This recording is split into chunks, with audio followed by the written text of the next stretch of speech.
So I've been away from my family and friends for the past 5 months. See, I'm currently deployed in southern Afghanistan. And as a photographer for the United States Army Reserves, I thought that when I got off that C-130, I was gonna go outside the wire and take some photographs and tell the American soldier story. But no, these fucking 5 months, I've been sitting behind a desk, credentialing international media forces and embedding them with US and coalition forces. And every morning, as I compile these images and stories from these journalists, I have to ask myself, when is it gonna be my time? When is it gonna be my time to take my body armor, grab my camera, and just go outside the fucking wire? So I begged my commander these past 5 months, hey sir, when do you think you're gonna ask me to go outside? I really wanna tell the American soldier story.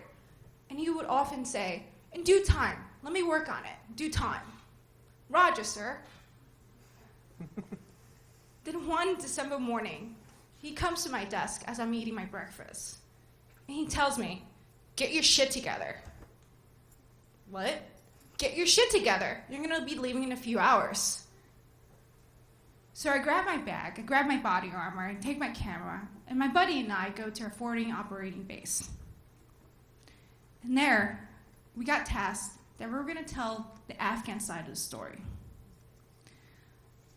It was that start of that transition where Afghan National Security Forces were coordinating, planning, and executing their missions as the Americans began to withdraw. We would be there to provide support and guidance for these Afghan National Security Forces. So we go along these first 2 missions, and I thought I was gonna expect some kind of action and find a story, right? No, there's just long foot patrols, long hours, nothing much interaction with the Afghan people, nothing. And I'm like, crap, I don't even fucking have a story yet. I don't even have a fucking image. So a few days later on, we get tasked to do a 3rd mission. And there was word that in a nearby village, there were some homes storing hashish, which is the Taliban's main revenue, to do their own crops. So we get to this village, and I notice something, that all of these homes are made out of milk bricks. And I feel like I'm back in biblical times. So we go in one of these homes, or compound, and I notice that nothing's much going on. The Afghans start doing their own thing, while the Americans provide their support. I'm here looking around, interacting with the kids, trying to find a story, trying to see what the Afghans are doing. And then in a minute, I hear a commotion outside.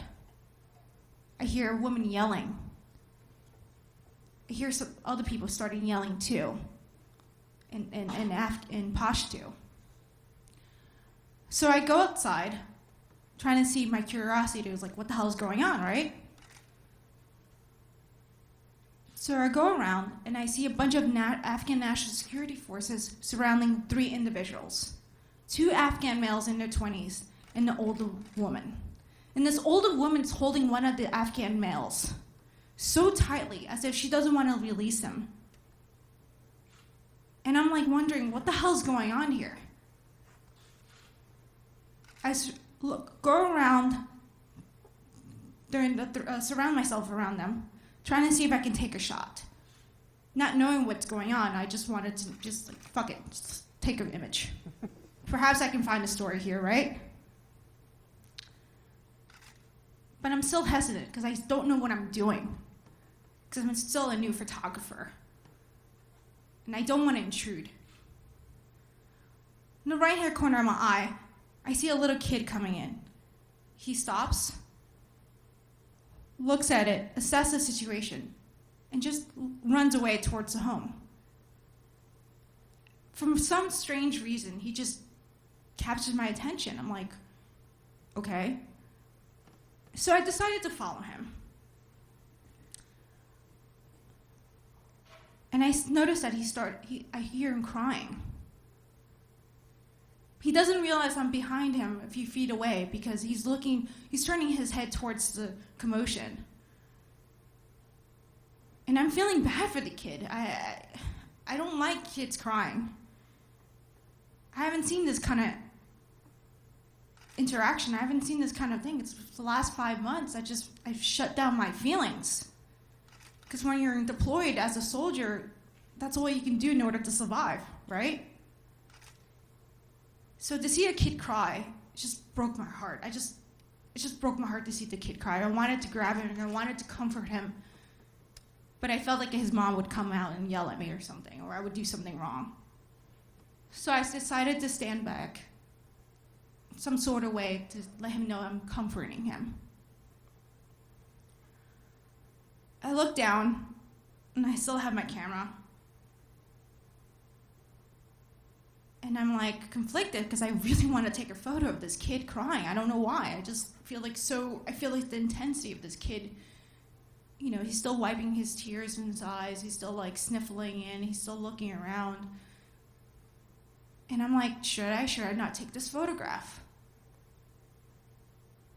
Part of me feels conflicted because I don't want to invade his private moment. Feeling like a warrior. Part of me I do because perhaps this is a story. But I'm so freaking conflicted. I don't know what to do. In a brief second, I just grab my camera and I just take a shot, right? It's not gonna hurt. I can always delete it. So I lift my camera, take one shot, and I look at my viewfinder. And I realize that I didn't reset the settings. Fuck. It's fucking dark. All right, Nas, just change the ISO, the aperture, whatever you have to do. Just change it in order to make it really bright. So I changed my settings, but I keep looking back and forth to make sure that kid is still there because I don't want to miss this shot, right? I'm here, this is a story now. As I'm trying to fix the ISO and the aperture and everything else, I see an Afghan national security policeman exiting out the home. He looks to his right and sees the kid. He whispers down to him, tells him something, and next thing you know, the kid is like gravitating towards him, hugging him. I'm shocked. I haven't seen this kind of tender moment for the past 5 months. I haven't seen anything like this. I forgot how to feel to that kind of emotion. I forgot to feel a hug. I just stand there, looking. I'm so engaged with these two individuals.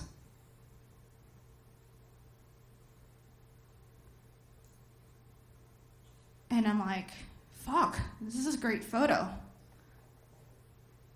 So I grab my camera, and as I'm lifting my camera towards my face, I realize that they disappeared. I look up and I'm like, where the fuck did they go? Fuck. fuck. You know, as a newbie photographer, any photographer, you realize when you missed a fucking shot, right? Fuck. I just missed that National Geographic moment. So for a few minutes, I'm like, still cursing, still fucking believe that I just missed a fucking shot. And then I just compose myself. All right, Nas, you missed that fucking shot. Suck it up. It just happened. Let it go, right? So I compose myself, and I head back with the American troops. To this day, I still miss that fucking shot. Still tell my friends this kind of story. Fuck, I missed that fucking shot. But then I realized, maybe it wasn't meant to be. Perhaps it was meant for me to experience this tender moment between two individuals in a conflict zone. And remind myself that I can feel and understand these two individuals and feel compassion again.